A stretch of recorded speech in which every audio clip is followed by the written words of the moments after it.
Not that long ago, I made a video where I talked about why I prefer male authors over female, and that made me realize that I've read several female authors where I enjoyed the books, but then not read any more of them.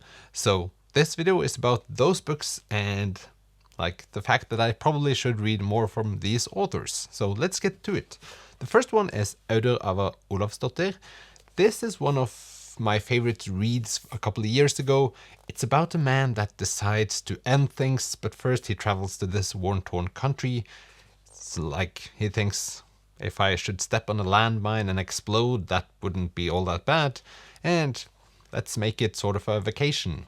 The reason why I enjoyed this one is probably that I had high expectations for the plot, thinking that this was hilarious, and it surprised me. So it ended up not being at all like I imagined, and I still enjoyed it, and that's not bad, I guess. She has several books that have been praised for various reasons, and some of them are standing in my shelf.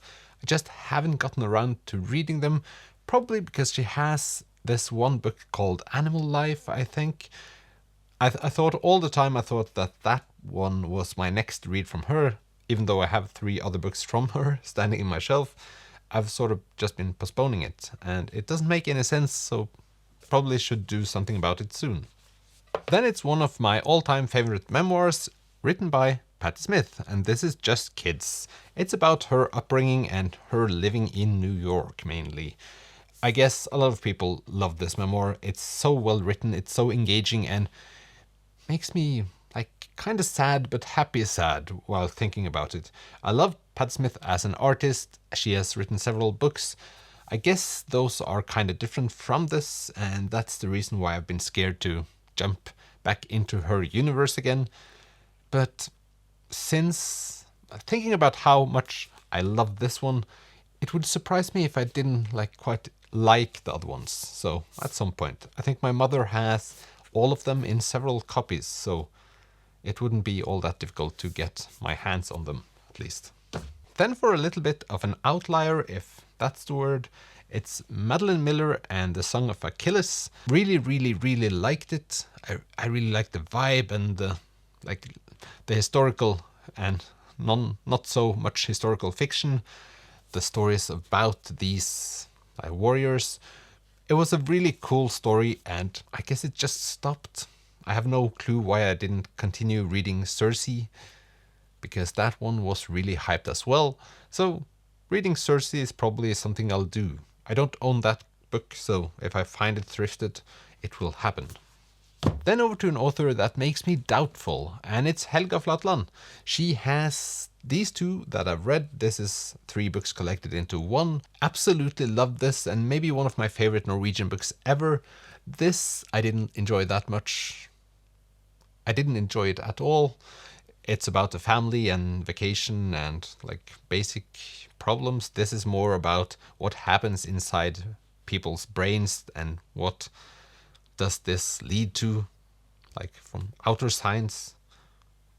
Anyway, there's such a gap between these 2. I guess these were her debut novels, and this is sort of on her way to where she is now. I should probably give her another chance, but I'm afraid that it will ruin the relationship I have to this book. But at some point we'll see.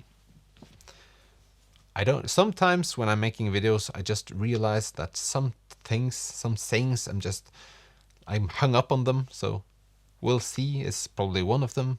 Probably one of them. We'll see. Then it's Solvej Balle. She won the Nordic Council Literature Prize in 2022 with books about calculation of volume. These were kindly sent to me by the publisher Press, and I really enjoyed the 2 first ones. That's the 2 I've read so far, but this is planned to be 7 books, which just means that I have much fun to look forward to. And I don't have to wonder, because I have 4 of her books, and it's a series. They're very quick, fast-paced, or not fast-paced, they're just easily read. It's about a woman stuck in time, stuck in this one day. I think it's 18th of November. It just reoccurs, and it's fascinating to read about. Then we have Sally Rooney. I really enjoy her style. The only book I haven't read is Conversations with Friends, and What I like about them is how she interprets relationship the same way I do, or I just feel like this is so relatable in all the stuff she writes about, and that's not that often. It's the feeling of like reading a book where the author really hits the nail on its head, and she is a part of my generation, so it fits. It's not that often where I feel like the authors and myself have the same like feeling of time and space, maybe. Then we have Chimamanda Ngozi Adichie.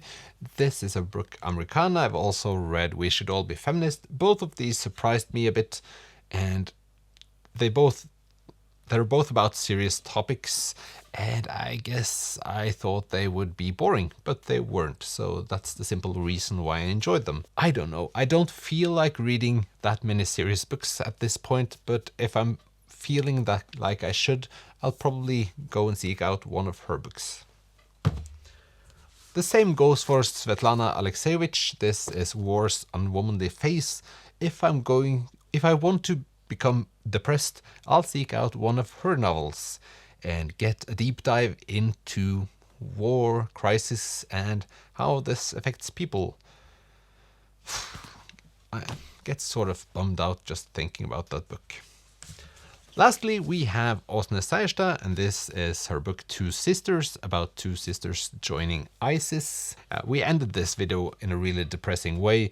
I've read 2 of Åsne Seierstad's books so far, will read a lot more of them. This is non-fiction, same as with Alexovich. These are gripping stories, and I just can't imagine how someone will seek out this environment. Not the sisters nor Seierstad herself, because she has also traveled to a lot of places where I wouldn't have traveled.